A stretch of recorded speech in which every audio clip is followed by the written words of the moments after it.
Welcome to A Bunch of Therapists, the podcast that goes behind the doors of the therapy room. Our guests will be sharing their experiences of counselling and psychotherapy, and all the lessons they've learned on the journey through life. This episode is hosted by Dipti Solanki and me, Michaela McCarthy. Our guest this week is Amy Sharpe.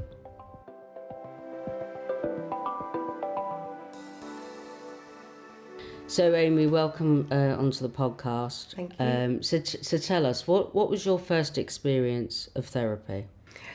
I guess my first experience of therapy was as a client, and I didn't find it very helpful. Mm-hmm. I didn't know anything about therapy. Okay. Looking back now, I don't believe I wanted to go. I was told that I should go. This was when I was about 18, I think. Okay. And it was just something, I went there, I didn't know what to say. We sat in silence. I think I went to one session and I was like, I'm not going back. And I didn't think about it ever again. But going into therapy as a therapist, now I have a completely different view around therapy. Well, I think you might not have been ready. Some people just not ready. Wasn't ready, didn't know what it was I think I was looking for if I was entering the room anyway. So tell us why you trained as a therapist, because it's not sort of one of those things you think, oh, I know what I'll do, I'll train as a therapist. What was your journey? Stuck a little bit in what I wanted to do. Mm-hmm. So I was in my early 30s at the time. I didn't really know what I wanted. Didn't really feel like I had a career. Mm-hmm. So it was suggested to me by my mum. She was like, you're always interested in how people work, how they tick. Just try it on and see what happens. So I went for a taster course. And I was like, I really like this. And so then I went into the certificates, then I did the diploma, and then, I did all that. And it was very interesting. It was life-changing, actually. And so you would have went into therapy when you were training. So what was that like for you, opening up all the... It was difficult because I think I had a really kind of ignorant view going in of like, this is going to help me learn about how people work. But this was very external from me when I used to talk about it. Like, it's people, it's not me, not recognizing I am the client too.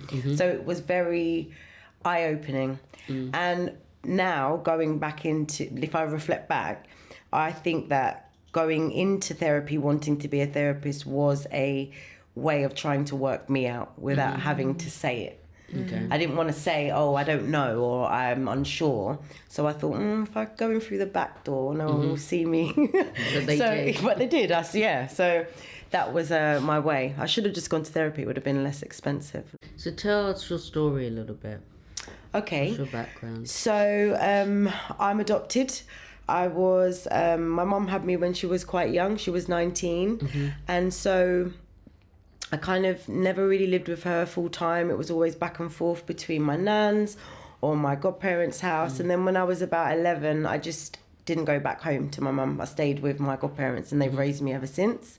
So it was a different type of upbringing, like friends and family, other family, they would just have their mum and dad there or whatever. And it would be very different. But it didn't feel wrong in any way. It felt natural, and I wasn't really aware, I suppose, that it was different, So that's me.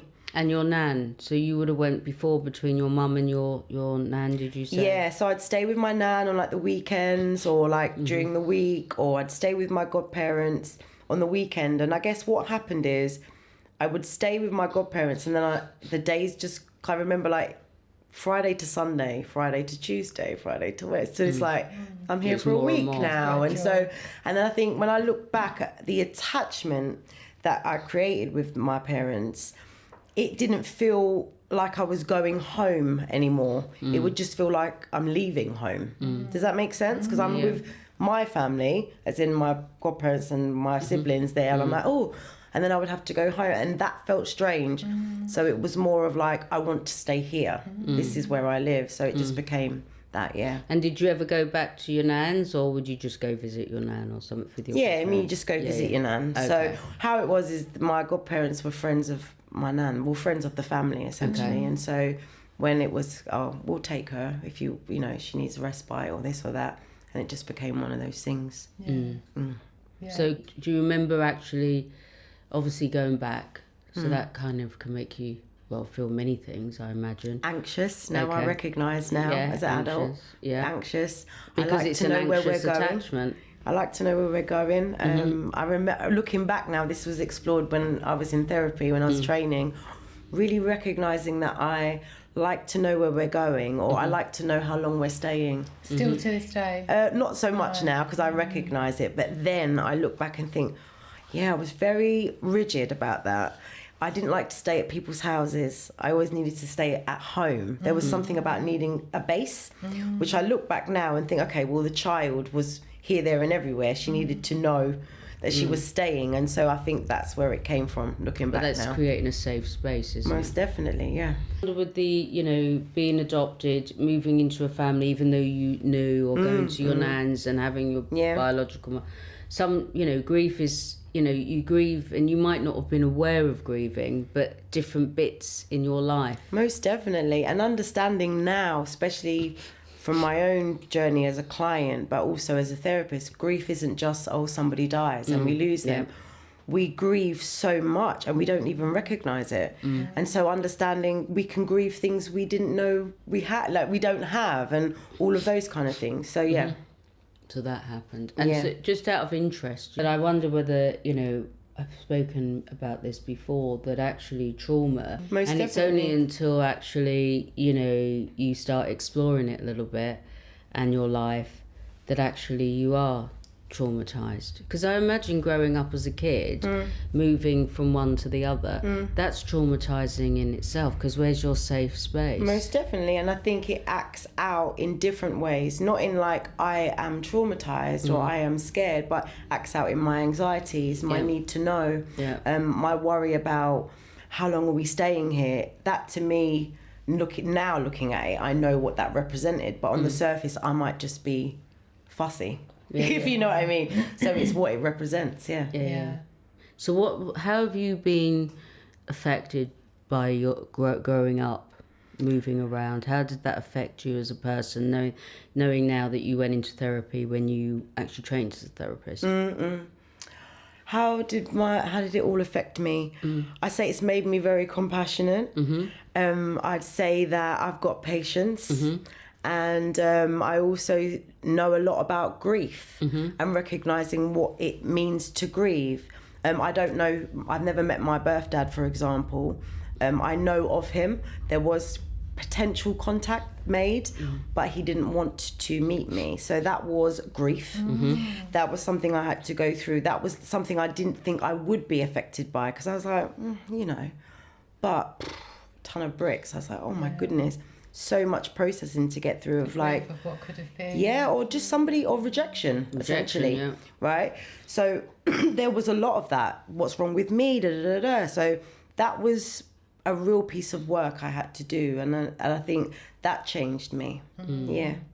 And so for other people who are listening or viewing this, there will be many people where, a parent, it's not that they're lost through death, that they just left. And or they didn't want to meet their child. Okay, when I can imagine you would feel rejected, but I mean, what would you say to other people? What was it like, the rejection? At the time I was very angry, and I think even if we take him out of the equation, I used to be very angry with my birth mum as well. I didn't really understand what was going on, but as I got older I recognised she's a person, right? So she's got all of these things going on for her. She had a process. She's had traumas. So I understood her as a person, and that gave me so much more understanding of her. And we have a good relationship. I mean, it's not mummy and daughter, but she's someone I care and love, right? So it's very different. And I think with him, I don't know, but I have to assume that this person must be very confused. They must have their own things going on, so it allows me to see them for what it is. It doesn't mean I have to. I think empathy, for me, we can empathize, but we don't necessarily need to tolerate. There's a difference. So I can understand where someone's coming from, but I don't necessarily have to tolerate the behavior from them. So I had to grieve that. I was angry. Now looking back, okay, that's fine, but I empathise, but I don't tolerate. I think that's something. And have you seen any photos of him? Yeah, I've seen one photo. Yeah. And so what do you recognise when you look in that photo? Nothing. When you look at him? Nothing. It's very strange. As I've gotten older, I think I look more like my mum anyway, so that probably helps. But I don't see anything in him. Does he feel like a stranger? Most definitely, yeah. Most definitely. So yeah, that was difficult to get my head around. And yeah, rejection, I suppose, the bottom line. So how did you get over feeling rejected? How did I get over it? I made peace with it a little bit. I grieved it. I probably went through those stages of grief. I was very angry, but I have a good support system.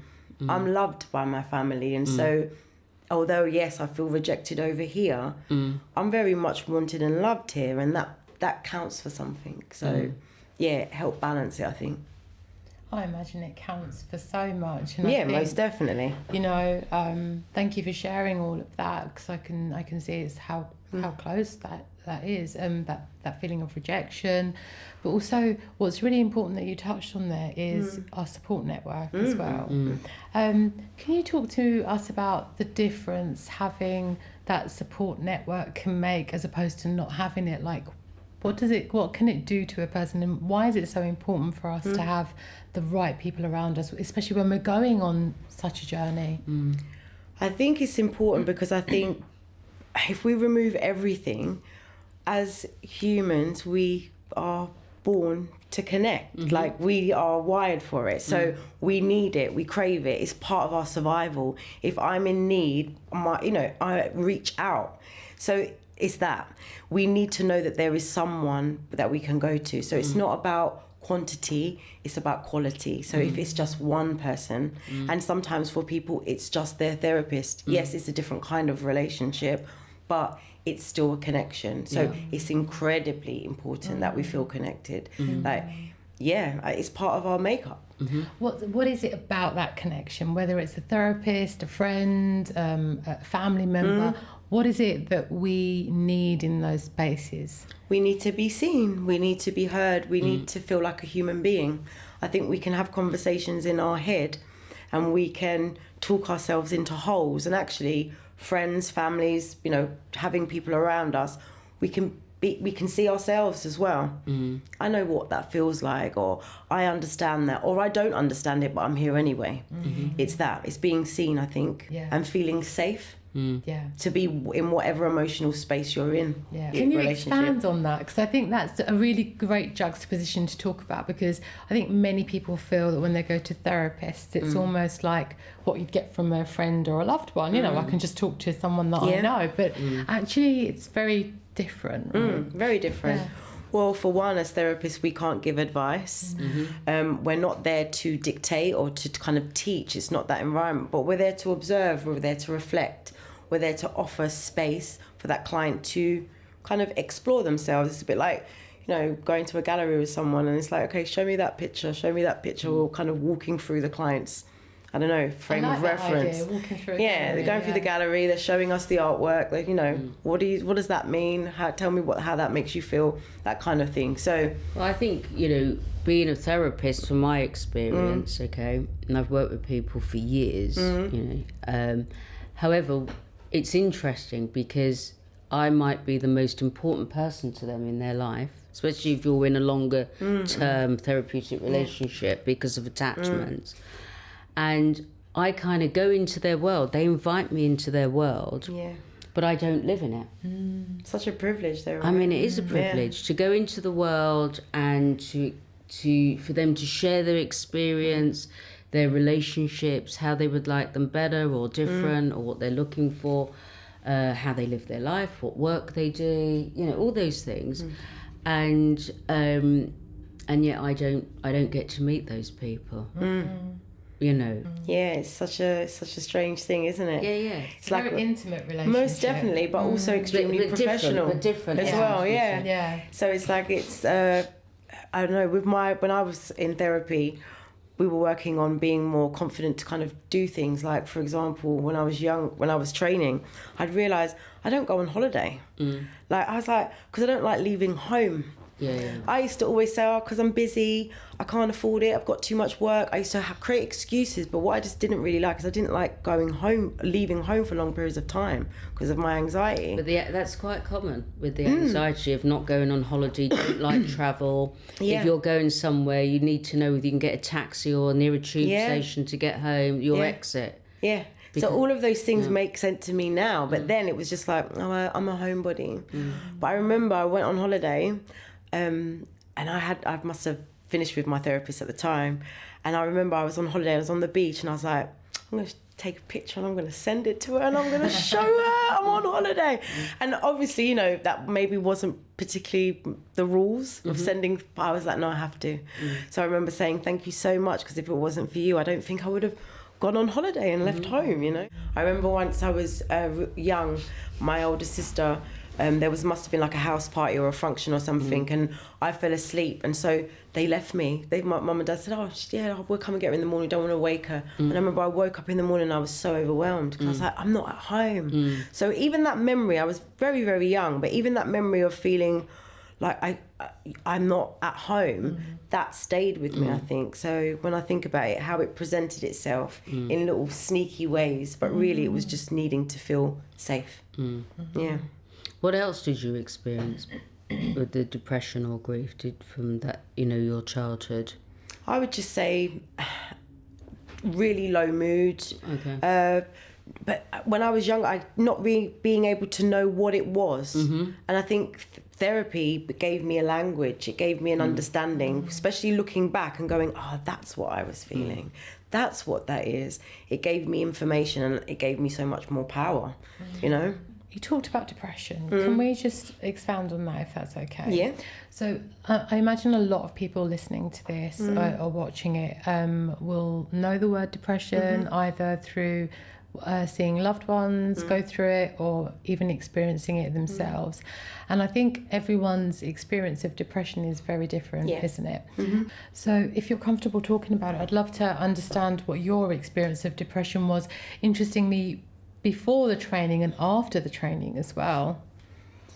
Well, both were not enjoyable. I would say for me, it's an overwhelm. It's like for me, it feels like grief. It feels like a sadness that I can't put words to. So I'm very teary or I'm very tired. For me, depression means to hibernate, means to sleep. There's some kind of rest that my body, looking back now, it's like you're tired, you're overwhelmed and you're tired, you're drained. That's what depression felt like to me. So to shut yourself down. To shut down. So it's like that feeling of just wanting to sleep. And for me, with my therapist hat on, I know now that that's actually me wanting to rest. There is a part of me that is particularly tired. Maybe it's the part that's pretending. Maybe it's the part that's working too hard, the part that has no boundaries. There is a part that is very tired. And you know, if you don't check in, it will check out, and then you have to do the work. So for me, it was a case of not enough checking in, maybe not enough, I don't know. I suppose the circumstances were beyond my control in the sense that, I experienced these external things, but not enough maybe checking in with how that was really affecting me. Amy, you know, thank you for sharing your experience of depression and those symptoms, because, I mean, I'm a great believer that symptoms are there to speak to us and they're trying to get our attention. And obviously you've built up a lot of awareness around that. But for many people listening to this, a lot of those signs and symptoms are frightening.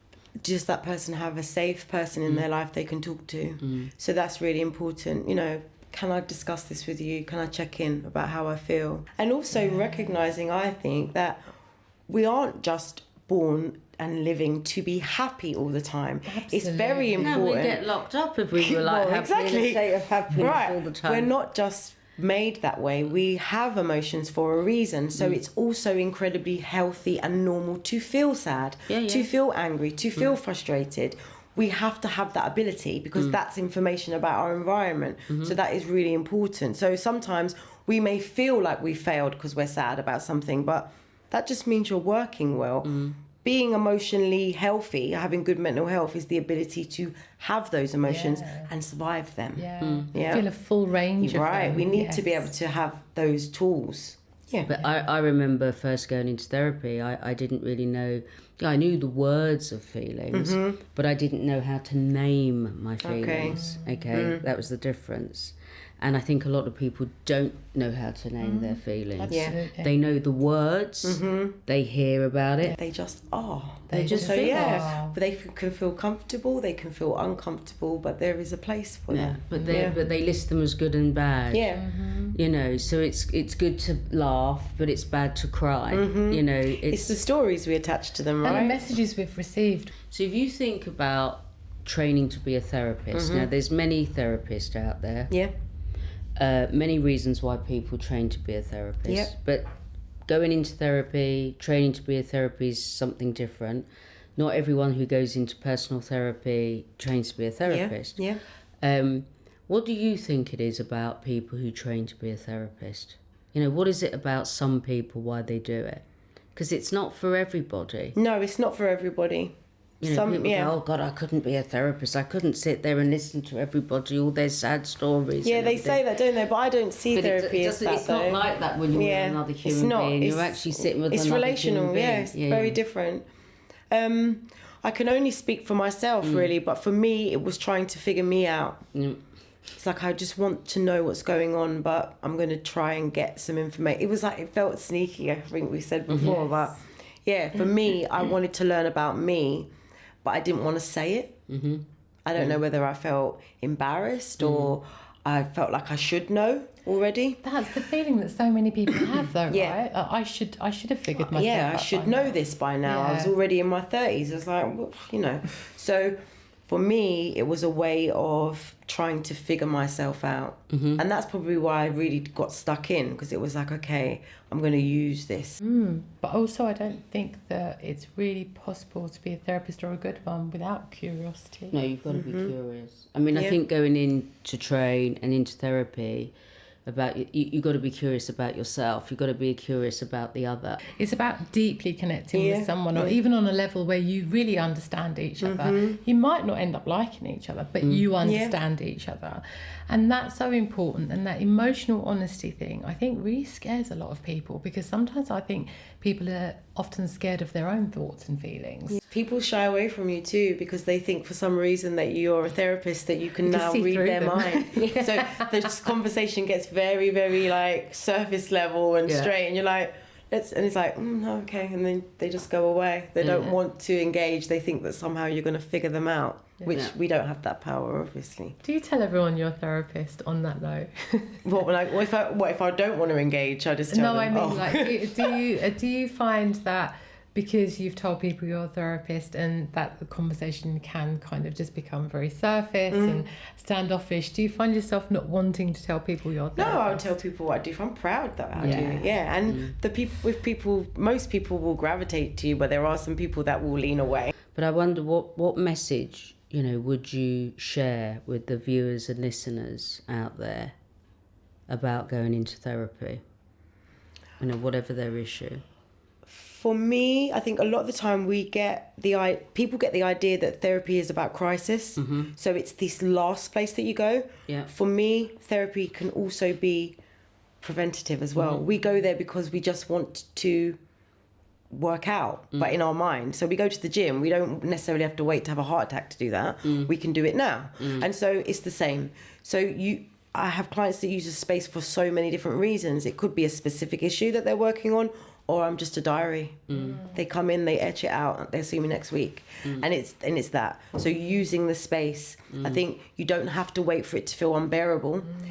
You can just go in. So I wonder whether some people feel when they do jump into the world of therapy or you know, when you say mental health or just looking at yourself, exploring yourself, is actually maybe quite a brave thing. Massively.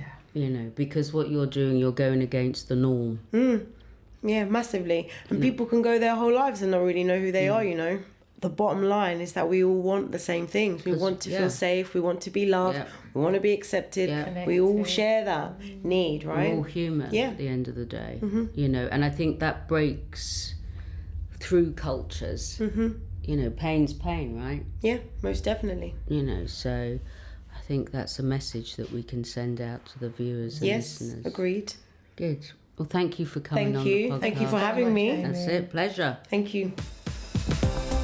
You've been listening to A Bunch of Therapists with me, Michaela McCarthy, and Dipti Solanki. If you enjoyed this episode, please subscribe, rate and review. And don't forget to follow us on our socials to keep up to date with all of our news. Thank you so much, and until next time.